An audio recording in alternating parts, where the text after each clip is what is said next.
programa, na sua opinião, é um espaço democrático, eclético e de discussão de temas relevantes com a presença de convidados dos mais diversos cenários. Na edição especial de hoje, com pesar e respeito, informamos a morte do senador Major Olímpio do PSL de São Paulo. O parlamentar estava internado desde o início de março devido a complicações da Covid. A informação foi divulgada pelo perfil oficial do político, que confirmou a morte cerebral na tarde desta quinta-feira. Nascido em Presidente Venceslau, interior da capital paulista, Sérgio Olímpio Gomes foi presidente da Associação Paulista dos Oficiais da Polícia Militar do Estado de São Paulo. Já ocupou as cadeiras de deputado estadual e federal.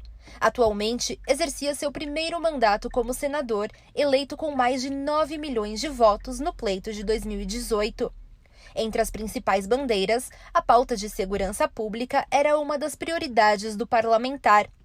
Apesar da fala enérgica, característica dele, era um homem respeitado por seus pares por ter sempre um tratamento cordial. Major Olímpio participou algumas vezes do programa Ponto de Equilíbrio com o Dr. Denis Munhoz.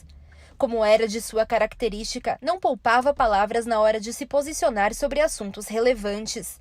É com respeito que abrimos espaço na edição de hoje para reexibirmos uma dessas conversas acaloradas do político, que na ocasião se posicionou sobre o impeachment. Ele ocupava naquele momento a cadeira de deputado federal pelo Solidariedade de São Paulo. O programa, na sua opinião, lamenta a morte do senador, que deixa a esposa e 2 filhos. Muito boa noite, meu amigo, minha amiga. O nosso encontro de final de noite, programa Ponto de Equilíbrio. E agora você está vendo aí o nosso acesso ao canal do YouTube.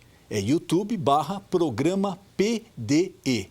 Você acessando, você vai encontrar todos os programas já exibidos. De repente, um tema que você não pôde assistir, que te interessou, alguém comentou com você, basta você acessar esse canal, Programa PDE, o nosso canal no YouTube. O programa é sempre feito pensando em você. E nessa noite é com imenso prazer que nós recebemos o deputado federal pelo Partido Solidariedade de São Paulo, Major Olímpio. Major, é um prazer enorme recebê-lo aqui. Estar de volta aqui, que já ficou uma extensão da sala de casa, porque a gente está sempre juntos aqui e é um prazer e uma necessidade de informarmos os telespectadores. O senhor é sempre um convidado muito especial. Queria também agradecer já em público o deputado nessa correria, todo mundo está acompanhando o que aconteceu em Brasília, o que está acontecendo. O deputado hoje, com uma série de compromissos aqui em São Paulo, gentilmente abriu um espaço na agenda para essa entrevista passada aos nossos telespectadores. Obrigado, deputado. Mas vamos direto ao assunto, como falam. O furacão que tem varrido Brasília. Parece que a gente não tem tempo de respirar de um escândalo, aparece um outro escândalo. A gente mal assimilou uma notícia ruim, mais uma denúncia, aparece outra denúncia. E ontem o senhor foi protagonista, aí o Brasil inteiro presenciou na mídia social, na TV, da posse. Hoje pode-se falar do ministro da Casa Civil, Luiz Inácio Lula da Silva, porque caiu a segunda liminar. Até então, horário de gravação desse programa, sexta-feira, quase 6 da tarde, ele é o ministro da Casa Civil. Pode ser que daqui a pouco não seja mais. Mas na posse dele, onde teve aquele tumulto, o senhor se manifestou. Primeiro eu queria saber, como foi a decisão do senhor ir até lá? Porque me parece que não existia nenhum deputado que não fosse da base do governo lá. Olha, é bom que fique muito bem claro que a minha indignação é a indignação da esmagadora maioria da população brasileira. O que está acontecendo de desgoverno, de crimes praticados, de bilhões desviados, seu cidadão, da população brasileira, é uma coisa que transcende a qualquer dos episódios mais nefastos que nós tivemos na nossa história. E, além das minhas ações na Câmara dos Deputados, a minha mobilização, o meu voto, eu também tenho participado das manifestações públicas. No dia anterior, além das minhas falas no plenário, eu estava com a população de Brasília protestando pelo lado de fora do Palácio do Planalto do que ia acontecer. Quando se confirmou essa vergonha para a nossa história, de dar posse ao Lula como uma forma de HC, como nós dizemos no jargão policial, um habeas corpus, para evitar que ele seja preso por uma determinação do juiz Sérgio Moro, porque daí ele passa, com a condição de ministro, a ter um foro diferenciado e privilegiado. Desculpe. A gente está falando que tudo muda, né? Acabei de receber a informação aqui no ponto, uma outra liminar, ainda gostaria que confirmasse qual é o juízo, foi deferida agora, faltando 10 minutos para 6 da tarde de sexta-feira, suspendendo novamente a posse do então ex-futuro, já não sabemos, é ex-futuro, foi, não foi, ministro da Casa Civil, Luiz Inácio Lula da Silva. Ele não é mais ministro da Casa Civil, segundo essa liminar deferida agora. Acabamos de receber a informação. E nós estamos nessa situação. Nós estamos vivendo, o Denis falava agora justamente, que vem uma notícia ruim e já vem uma outra pior. Exatamente porque ficou claro que houve um aparelhamento do Estado brasileiro, das coisas do povo brasileiro para a prática de crimes. Mas eu estava do lado de fora e manifestando para a população e manifestando para a imprensa. Não pode acontecer uma coisa dessa. É a falência de governo, é a falência da credibilidade de justiça e lei no nosso país. Quando se confirmou a posse dele para o dia seguinte, e quando se mostrou para o mundo as gravações telefônicas feitas com autorização da Justiça, que mostravam exatamente a presidente da República conversando com o Lula. Lula, estou te mandando um papel, que é o termo de posse, e você usa em caso de necessidade. Qual é o caso de necessidade que o ministro de Estado vai precisar mostrar um papel de um termo de posse? Era o seguinte: se o Moro decretar a prisão e a Polícia Federal for cumprir, mostra para eles e fala, velho, a lei não chega mais para mim aqui, vai ter que ser no Supremo. E é isso. Eu vou dizer uma coisa muito triste. Eu acompanho as monitorações telefônicas em relação ao crime organizado, às facções criminosas, ao PCC. E aquela gravação não parecia uma presidente da República conversando com o ex-presidente, não. Parecia membro de facção, um Marcola conversando com seus serviçais fora. Vê se dá para comprar o juiz. Acerta com o advogado. Uma vergonha. Isso não é postura de governante nem de ex-governante. É mais, nós empossamos como ministro da Casa Civil alguém para livrá-lo da justiça e alguém que não quer que continue a justiça a agir. Meu Deus do céu! Então, quando eu tive a certeza, pelos meios de comunicação, vai ter a posse às 10 horas, eu falei, eu vou lá. Eu fui só, não levei um séquito, não avisei imprensa nem nada, não. E eu fui, entrei na fila de credenciamento de parlamentares, o cerimonial me botou lá onde estavam os deputados e senadores. Eu respeitei o hino nacional, o termo de posse, aonde aquele séquito de pessoas gritavam o guerreiro do povo brasileiro que está de volta. No momento oportuno eu levantei e a hora que tivermos todas as imagens e as falas, as minhas falas são mais ampliadas, que eu disse. Dilma, você perdeu a credibilidade dos brasileiros. Lula, você não tem nem moral, nem eticamente, nem legalmente condição para ser ministro, porque é para fugir. E comecei a gritar realmente. É uma vergonha o que nós estamos assistindo. Mas só apareceu essa última frase. É uma vergonha, é uma vergonha. O que veio antes... Fui agredido com chutes nas pernas. A chefe do cerimonial da presidência da República me deu um tapa no rosto e depois ficou segurando o meu rosto, que é as fotos que estão estampadas em todos os jornais aí mostradas. E eu não tomei, nem tomaria nenhuma atitude de uso de força física, nem sequer para me defender. Porque eu fui ali e eu sabia exatamente, eu só não podia imaginar que era um covil de lobos desta forma. E começaram a gritar fascista, fascista, porque eu sou major da Polícia Militar. Eu represento proteção para a sociedade, mas cumprimento da lei. Ali não tinha ninguém batendo palma lá.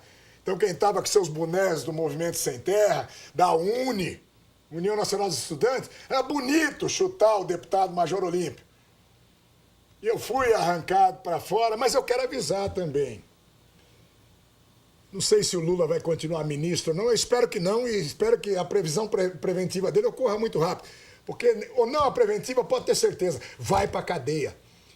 As gravações de ontem mostravam o advogado dele falando para ele, Lula, não tem jeito. Você está condenado. Você vai para a cadeia. Você tem uma saída, o PT e a Dilma. É ministério. Quer dizer, é salvo-conduto, gente.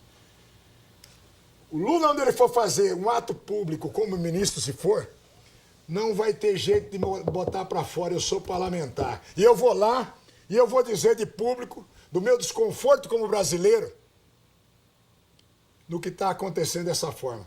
Nós abrimos ontem, votamos a comissão para analisar em 15 sessões a admissibilidade do processo de impeachment, ontem na Câmara. Começa segunda-feira.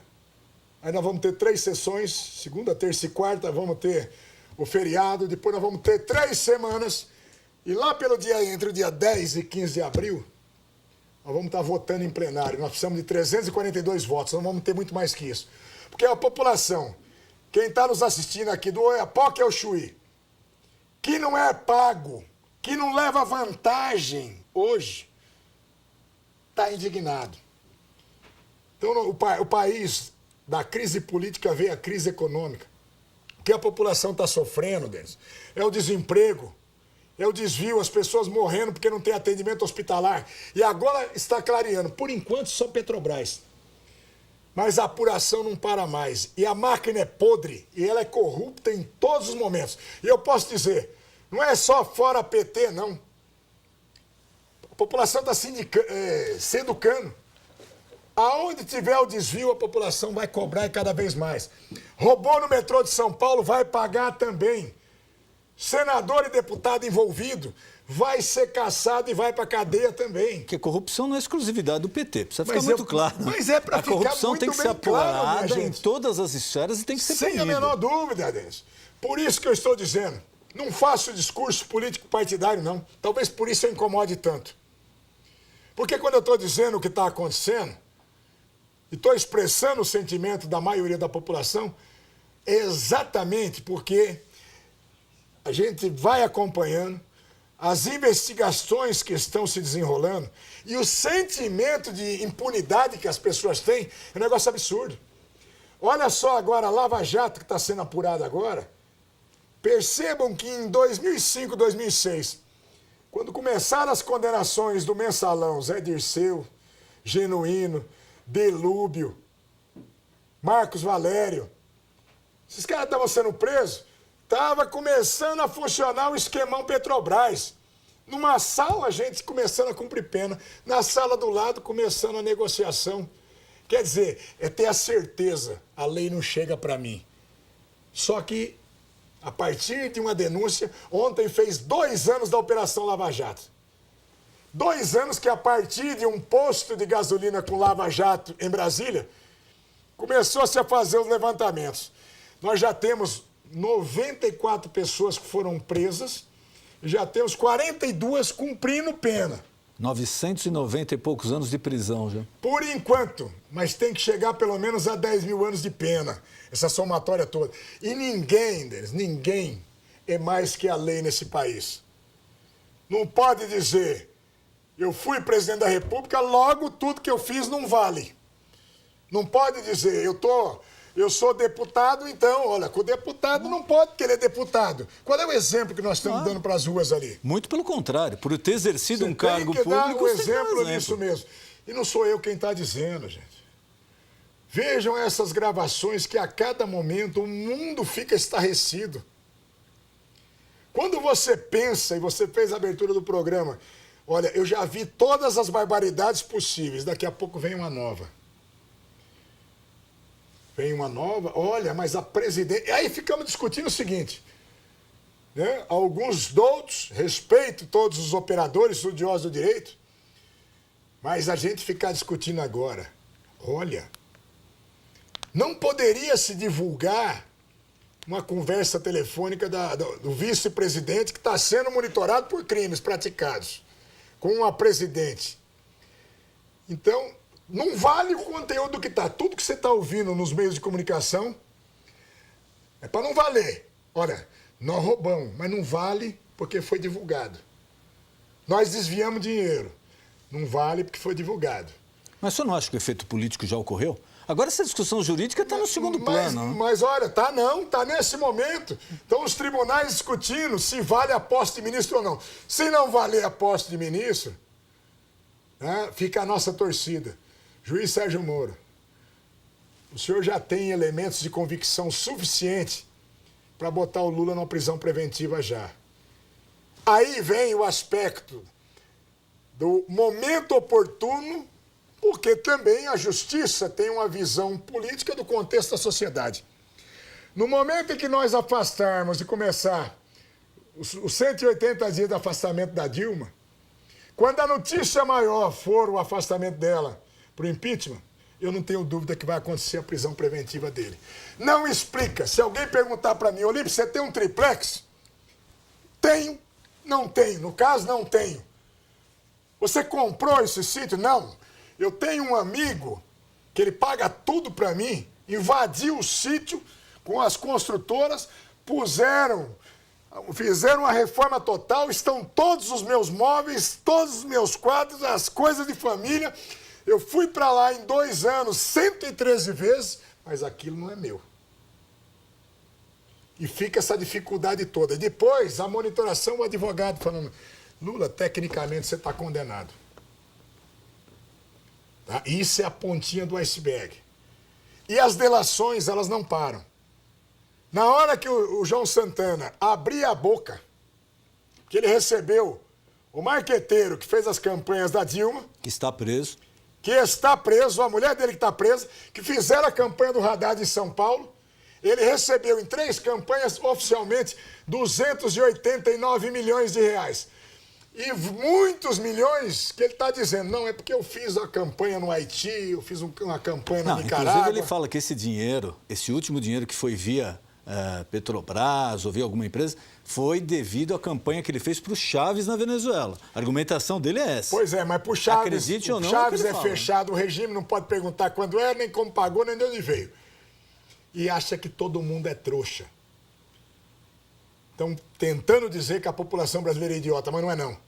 A hora que esse passarinho cantar, que é o que a gente diz no mundo do crime aí, porque é muito possível. A mulher dele já disse, tudo quem administrava tudo era eu. Ele só é o cérebro e ele programa, ele cria, ele é criador. De repente a justiça pode dizer, tudo bem. Então ele como criador não tem responsabilidade, vai você presa, né? Você vai ficar na preventiva. A hora que houver essa divisão, vai abrir o bico. Que nem o Delcídio, que se não tivesse feito a delação, a família dele tinha dito, nós vamos dizer o que acontece por você. E pode ter certeza, são bilhões que são desviados, bilhões de reais. Então, tentar tapar o sol com a peneira não vai dar certo. Achar que vai administrar e permanecer num governo até 2018, com essa tragédia que nós estamos vivendo, nós estamos com milhares e milhares de desempregados. O CAGED, que é o Registro de Funcionários Oficial do Ministério do Trabalho, registrou 960 mil perdas de vagas de trabalho no Brasil, oficialmente, não estou falando em trabalho informal. O ano de 2015. Já começamos 16, muito pior.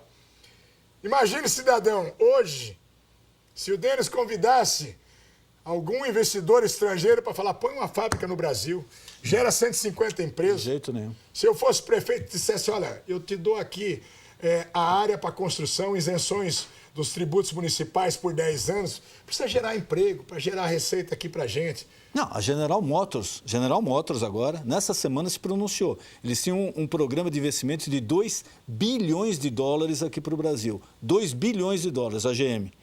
E já foi suspenso o programa. 8 bilhões de reais. Foi oficialmente suspenso o programa por esse impasse político. Pois é, então nós perdemos a credibilidade. Nós somos hoje chacota para o mundo. Quando eu fui lá gritar vergonha, todo o noticiário mundial está mostrando a República das Bananas, que um cara, para não ir para a cadeia, vira ministro. E olha só o que acontece, gente.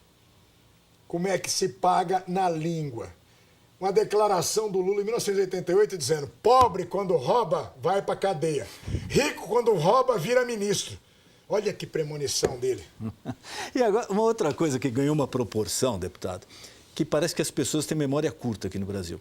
Está se falando muito, não, esse diálogo do Lula com a Dilma não poderia ser divulgado porque envolvia uma autoridade. Tudo bem, existe uma discussão jurídica, eu concordo em algumas partes, discordo em outras, mas tem um detalhe que pouca gente lembra. Quando o deputado Demóstenes caiu, ele é oriundo do Ministério Público Federal, ele caiu, perdeu seu mandato em função de um telefonema que foi grampeado de quem? Carlinhos Cachoeira. Quer dizer, era um senador falando com bandido. E ninguém falou nada. Ele também era autoridade constituída. Sem a menor dúvida. Então, e era um bandido falando do outro lado. E entenda, é discutível no campo jurídico se deveria ou não ter sido dada a publicidade. Quando a gente entra numa livraria de livros jurídicos, você tem uma pilha de livros, assim dizendo, você pode fazer isso. E outra pilha de outros autores dizendo, você não pode.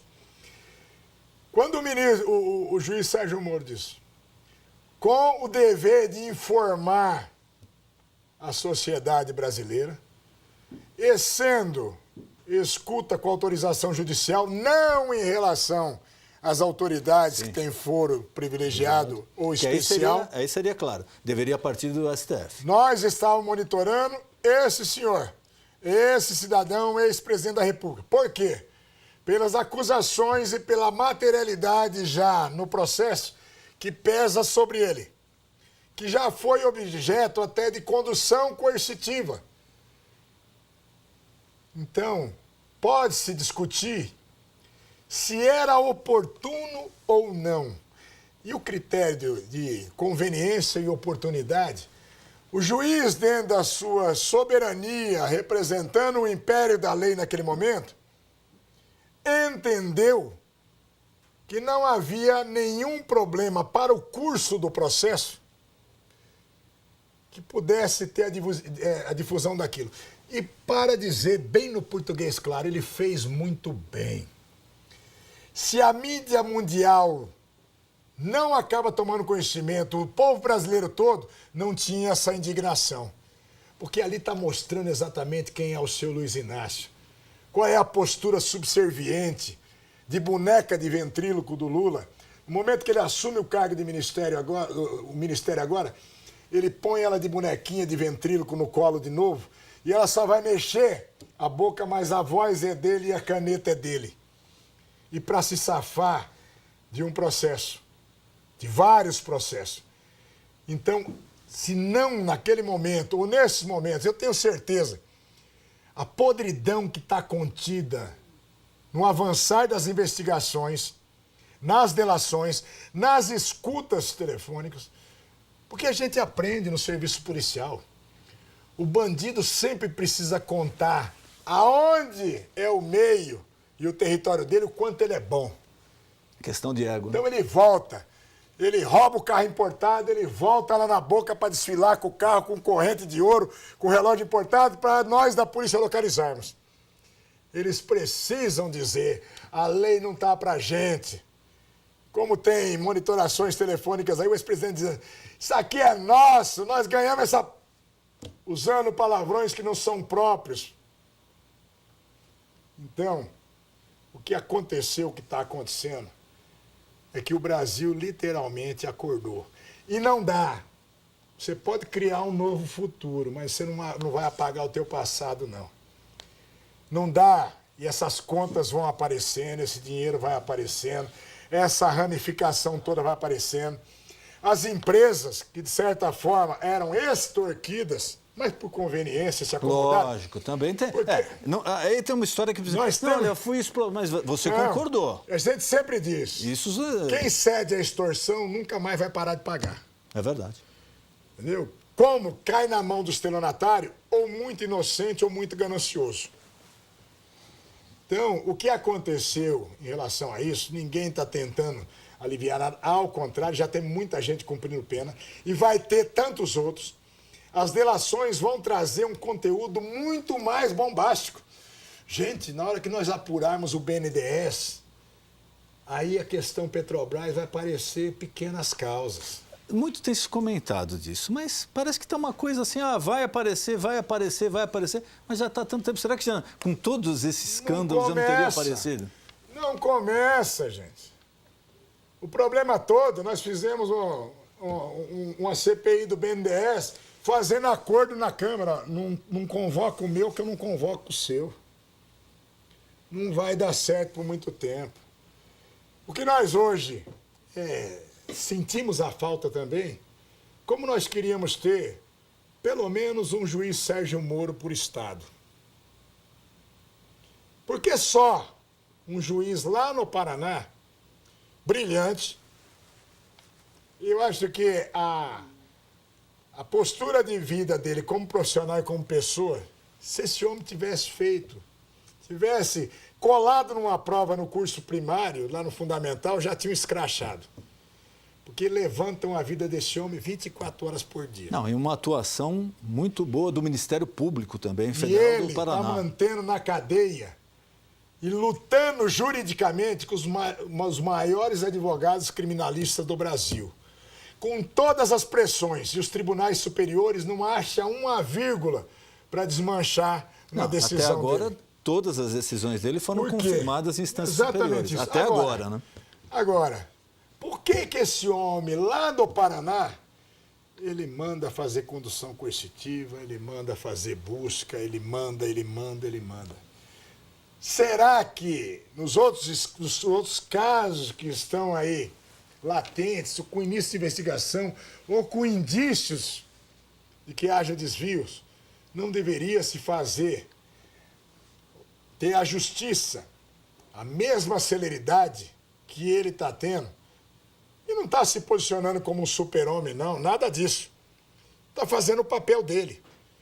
Então, mas a Operação Lava Jato, e quantos outros desdobramentos nós podemos ter? E vão ter. A cada momento, a cada delação. Aguarde só. Essa semana agora o Pedro Correia, ex-presidente do PP, ex-deputado federal, já foi condenado lá no Mensalão e agora ele fez um acordo de delação premiada. E ele está dizendo, eu vou contar, porque o terceiro partido que mais recebia dinheiro era o PP. Já ficou demonstrado isso na Lava Jato.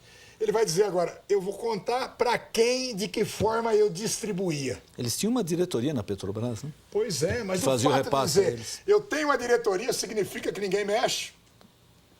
Lá na CPI do Petrolão, eu ouvi, como o Brasil acabou ouvindo depois, o Pedro Barusco, um gerente, de com todo respeito, terceiro escalão na Petrobras, dizer, mas eu devolvi 97 milhões de dólares do meu. Eu ainda foi quem perguntou, mas o senhor devolveu do senhor? É do senhor? 400, para as pessoas entenderem, 4 por 1 dólar, mais ou menos isso, 97 milhões de dólares, 400 milhões de reais. E ele dizendo, olha, eu devolvi na delação já e num acordo para diminuição da pena, eu já devolvi 97 milhões de dólares. Gerente do terceiro escalão. E o diretor dele? E quem indicou o diretor?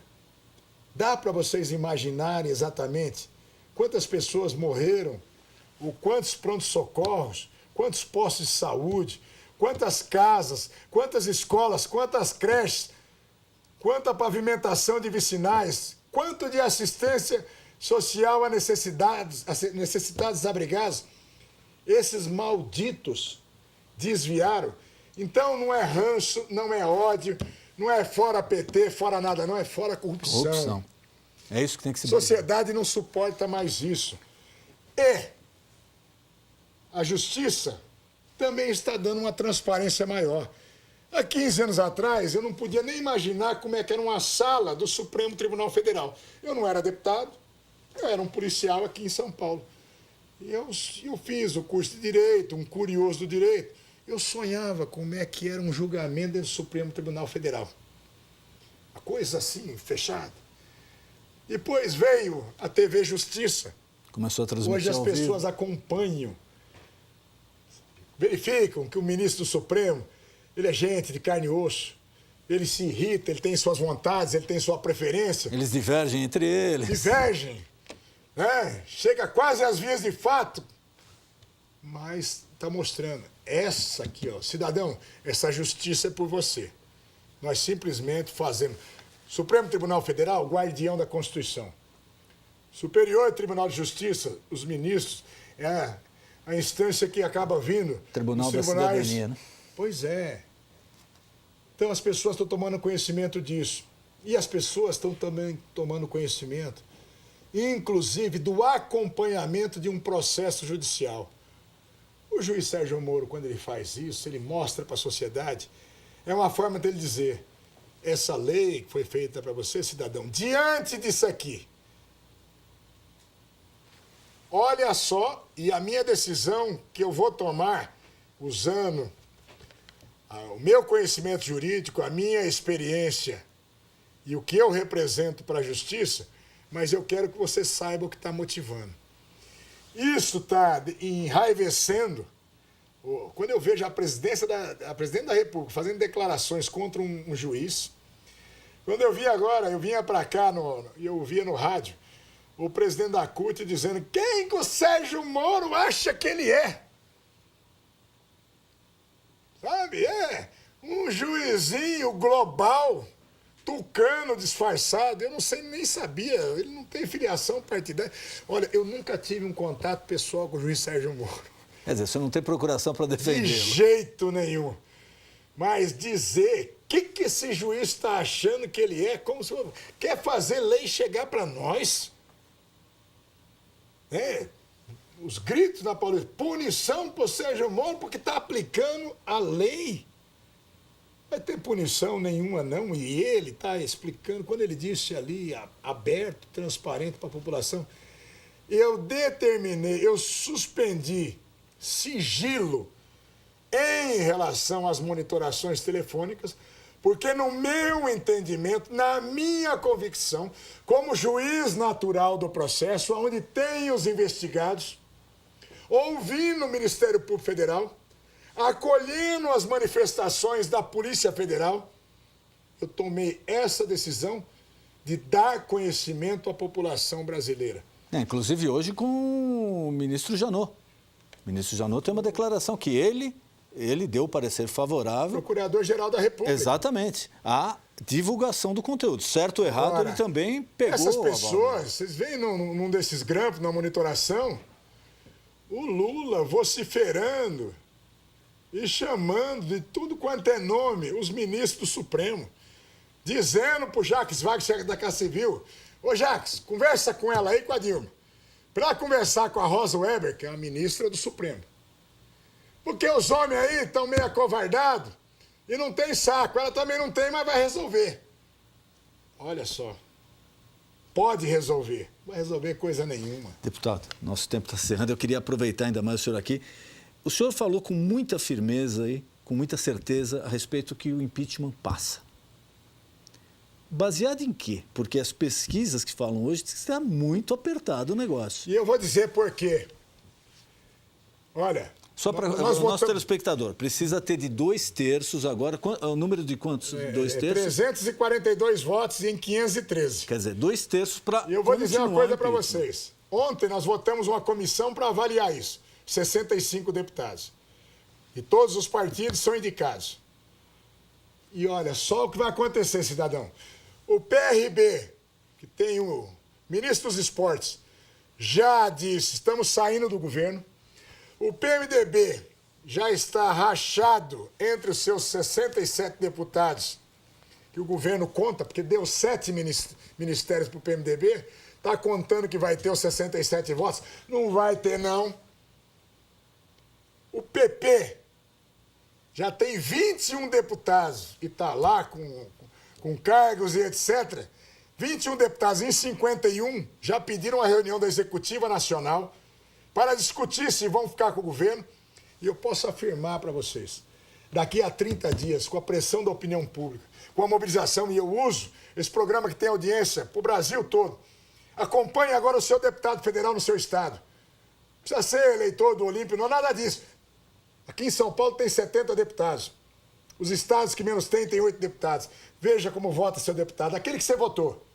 Que botou o folhetinho de campanha dele que tinha compromisso com você. Cobra dele. Como é que você vai votar agora, deputado? Como é que você vai botar lá? Quero ver se o seu nome lá entre os 342. Ou não. Opa, não está acontecendo nada, é um golpe. Então vota contra, mas explica. E eu digo, não tem explicação. Porque os crimes praticados não têm explicação. Quando os advogados já estão dizendo, cara, vai para o ministério, senão você vai para a cadeia. Então, eu não tenho dúvida. Mas vamos aí, ter 4... Então, mas aí nós temos que separar. Uma coisa é a Lava Jato, outra coisa é o impeachment. O impeachment da presidente Dilma, que existe hoje, protocolado, para ser julgado, ele diz respeito à pedalada fiscal. Mas o processo de impeachment, ele é um processo de cunho político, independente das ações que estão tramitando ou das investigações. É para avaliar, já que o Congresso representa a população, vai avaliar a condição de permanência no cargo da presidência. E nós vamos ter mais de 400 votos. Não é porque eu quero, não, é porque a população brasileira exige. E no Senado? O senhor não está lá no convívio no dia a dia, mas tem informações. O senhor acha que no Senado também passa com essa facilidade? Não é com essa facilidade, mas aí vai ser um outro momento. Porque os 2/3 no Senado, então você tem lá muito ex-governador. Tem 81 senadores. 81 senadores. Então nós vamos precisar ter esses 56 votos lá, e nós vamos ter. Vai sobrar. Vai sobrar nessa parada aí, segurando a bandeirinha por último, o PT, o PCdoB, talvez o PSOL, porque no entendimento de dizer que é igual, porque o PSOL quer apuração da corrupção, mas não quer que haja afastamento. Ao mesmo tempo que está tramitando, está em andamento, no Tribunal Superior Eleitoral, as contas da presidente. Esse é um outro processo. Que é um outro processo. Então eu posso afirmar, até o final do ano, nós vamos ter novo governo no nosso país. Como diz a lei, até o final do ano, até 2 anos, nós temos novas eleições em 90 dias. Para cumprir o resto do mandato. Se passar para 1º de janeiro, daí a eleição indireta pelo Congresso. Eu não creio que vá passar, até porque, politicamente, a economia brasileira e a pressão da sociedade quer solução. E o vínculo com a Lava Jato, ele acaba tendo ali a sua ligação, sim, porque os escândalos vão se mostrando. As delações vão acontecendo. O Delcídio, líder do governo, vai e diz, em 400 páginas de delação, e numa delas diz, a compra de Passadina, a Dilma não só sabia, como sabia o que ia acontecer e o prejuízo para o país. Nossa, Delcídio é um traidor, é um delator, que até outubro, novembro, falava no Senado como líder do Senado, homem de confiança da presidente. Que foi o relator do Mensalão. Sem a menor dúvida. Relator do Mensalão Então, em 2005. Agora ele é o delator, é o covarde que está traindo, que nada que ele fala serve. Até novembro ele falava em nome do governo. Só que essas coisas, não sou eu que estou dizendo.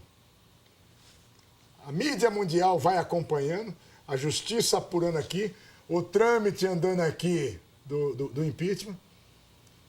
Isso de ser em relação às pedaladas fiscais, que também foram crimes administrativos praticados, requer sim o afastamento e o impedimento. E o Al Capone, nos Estados Unidos nos anos 30, ele foi para a cadeia, mandou matar mais de 5 mil pessoas. Nunca pegaram ele por homicídio. Pegou 12 anos de pena, morreu na cadeia, sabe por quê? Imposto de renda. Depoimento de um contador. Se vai ser isso, se vai ser a pedalada, se vai ser a somatória disso, vai ser. Não sou eu que quero, não. Eu garanto o meu dentro de 342 votos. E vou mobilizar Aí eu vou vestir a camisa mesmo e vou pressionar e vamos sitiar o Senado. E aqui em São Paulo nós temos 3 senadores, tem 3 senadores por estado, você tem 81. E nós vamos perguntar, como é que é? Você está com o povo brasileiro ou você está com as suas conveniências? Eu não tenho dúvida. Vai ser de lavada isso aí. E não é um final de campeonato de futebol, não. Perdedor e ganhador. Vai ter ganhador. A população brasileira vai ganhar. E outra coisa, a classe política vai começar a se educar. Eu tenho a minha convicção. Se não caçar, num espaço de 3, 4 anos, 150 deputados federais e uns 30 senadores, não vai moralizar. É verdade. 150 deputados e 30 150 senadores. ali, ó. Estamos ali. Outro dia a Veja Online me entrevistou lá e falou, como é que o senhor se sente aqui na Câmara dos Deputados? Eu falei, num banho de sol de penitenciária. Para onde eu olho tem bandido. E nós estávamos numa sessão do Congresso Nacional com os senadores, daí eu vejo, entrou Fernando Collor de Mello, aí entra o Renan para presidir. E vai aquela coisa toda. Daí sai um, entra o Cunha. Meu Deus do céu. Só que a população agora já sabe quem é quem em relação a isso. E está cobrando. E a justiça vai andando. E ela vai chegar para todos. Não tem a menor dúvida. Daqui a 5 anos vai ser uma triste passagem da nossa história. Mas vai ter que fazer outra ala da Papuda, da Papudinha no Acre, outros presídios para colocar também pessoas que fazem mal, ou talvez mais mal do que os marginais que eu combatia nas ruas, o Coronel Veloso está aqui comigo, combatia nas ruas, com uma metralhadora, do que um indivíduo desse com um microfone e com a caneta. Caneta na mão é mais perigoso. Com uma metralhadora, o indivíduo consegue fazer mal, às vezes, para uma pessoa, para uma família, para um bairro, para uma cidade. Alguém com a caneta poderosa para desviar, para fazer com que não chegue o recurso para o bem-estar daquele que precisa do recurso, ele pode provocar tragédias muito maiores e a gente sabe que provoca. Tem que ir para a cadeia o que rouba, que usa a arma de fogo e o que usa a persuasão, o mandato e a sua caneta. Deputado, eu queria mais uma vez, não vou nem falar tempo que nós estouramos, mas foi um prazer receber o senhor aqui. Queria mais uma vez agradecer, eu sei na correria que o senhor está. E queria também aproveitar, olha, hoje nós estamos recebendo aqui o deputado, que ele é oposição. Mas também a nossa produção fez convite a toda a base aliada do governo. Hoje está tendo manifestação na Avenida Paulista, dos partidos que apoiam Lula, apoiam a presidente Dilma. Nós convidamos também. E se alguém da base do governo que está assistindo isso daqui, mas eu queria falar, eu queria me expressar, você vai ter exatamente o mesmo tempo para expressar a sua opinião. É que, infelizmente, vocês não retornaram a nossa ligação. A minha ideia seria fazer hoje o programa com o deputado e, na sequência, fazer o programa com alguém representando o governo. Debate. O senhor já é o convidado. Na inauguração aqui do programa, você vai ser o convidado.